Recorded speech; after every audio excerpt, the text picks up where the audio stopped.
A Ponte fez um jogo frouxo, né? Londrina é um time muito fraco tecnicamente, mas guerreou mais do que a Ponte. Sentiu mais o momento do campeonato do que a Ponte. A Ponte chegou atrasado na maioria dos lances, ou atrasada.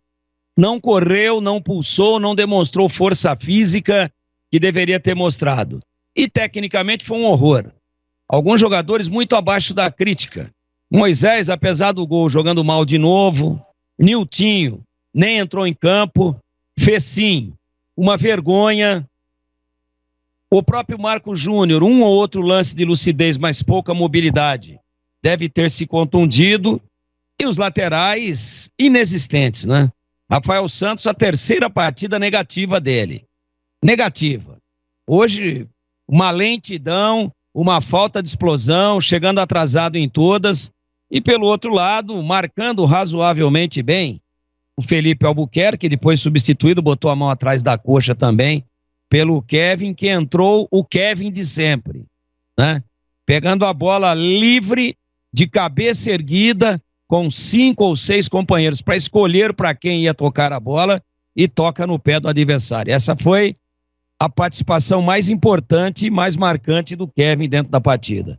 Miolo de zaga hoje lento, Ednei naquele lance do pênalti, claro que não teve a intenção, mas braço aberto, o pênalti existiu, e aí já tinha dado uma furada gigante naquele lance que o Rafael Santos estava 1-1.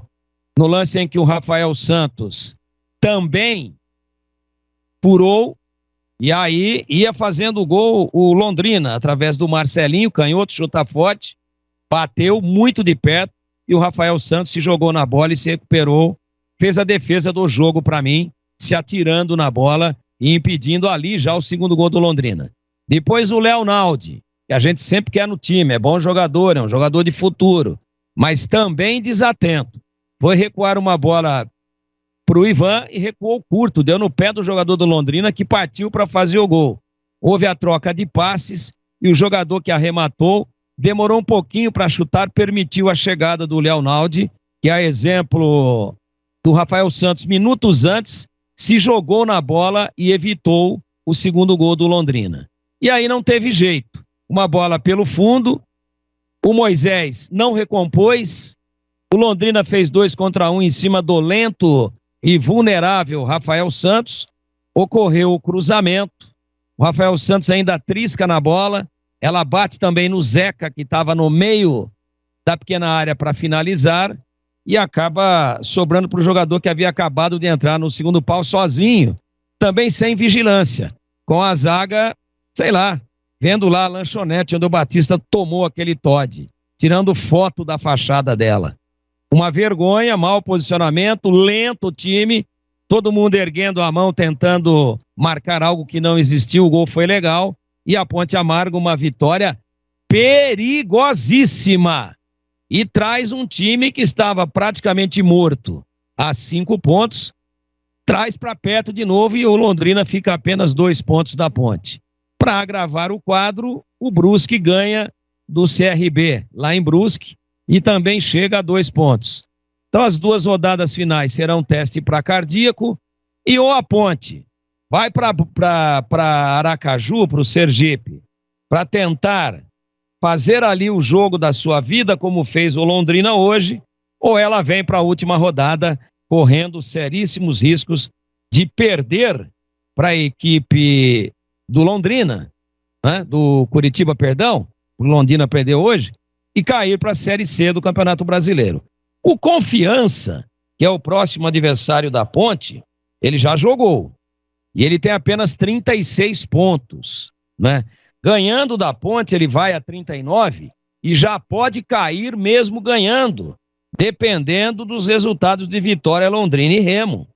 Evidente. Então esse é um time que vai para um tudo ou nada, que vai para um jogo de vida ou morte, mas que sabe que tem que ganhar as 2 para chegar a 42. Chega apenas a 42 pontos o Confiança. Para mim já caiu também. Ele não caiu matematicamente, o que agrava a situação da Ponte. Agrava as coisas, aumenta o grau de dificuldade. Então, esse é o jogo para a Ponte se garantir antes de ter que jogar em casa desesperada contra um Coritiba lutando pelo título, porque na última rodada o Coritiba também já deverá estar na primeira divisão. E no jogo de hoje, frouxo o jogo da Ponte, sem vibração, sem voluntariedade, time lento, um time chegando atrasado, um time que tentou uma ou outra jogada, mas a bem da verdade se submeteu à pressão, ao domínio e ao amassamento da equipe do Londrina. Para mim, um resultado justo, sem interferência equivocada de arbitragem. Para mim, um resultado justo, sem nada extra-campo que tenha interferido, numa escalação de início, para mim, equivocada do Kleina, apesar do Camilo ter batido a bola parada que originou o primeiro gol da Ponte, mas ainda assim a Ponte perdeu de virada e praticamente acabou com 10, porque ele já tinha trocado os 5. E o Camilo, pela questão física e não técnica, era uma alteração certa e ele não pôde mais trocar porque já tinha feito assim. Então, alguns jogadores muito abaixo, e eu destaco aqui os 3 piores da Ponte que puxaram o time para baixo. Fecim, Niltinho e também o Rafael Santos. Esse que entrou depois aí fica mais perdido do que cego em tiroteio, que é o senhor André Luiz. Eu nem vou colocar nesse pacote aí, porque esse a gente já conhece até onde ele pode chegar.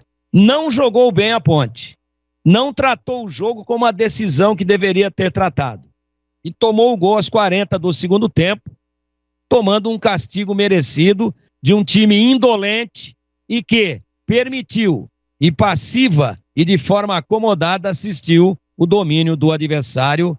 Muito triste o feriado do 15 de novembro para o torcedor da Ponte, preocupante, mas nada está perdido. Para mim, a decisão e o jogo que a Ponte deve dar um tratamento que não deu para nenhum outro até agora na competição é o jogo de Aracaju no próximo sábado, às 16h30. Esse é o jogo que o Confiança, com a pontuação que tem, sabe que dificilmente vai escapar. E aí ele entra, claro que ainda com chances matemáticas, mas sabendo de todas as dificuldades, com toda uma intranquilidade de quem vai para um jogo suicida. E a Ponte, com inteligência, pode se dar bem dentro desse contexto. Hoje, decepcionou a Ponte, decepcionou o seu treinador e o time não guerreou. O time jogou com a cara de quem está com o salário atrasado, e os parabéns aqui às avessas, e os parabéns aqui em forma de protesto, em nome do torcedor da Ponte, vão esses parabéns para essa diretoria, que conseguiu fazer, quem sabe, a pior gestão até agora dos 121 anos da Macaca. Edu Pinheiro.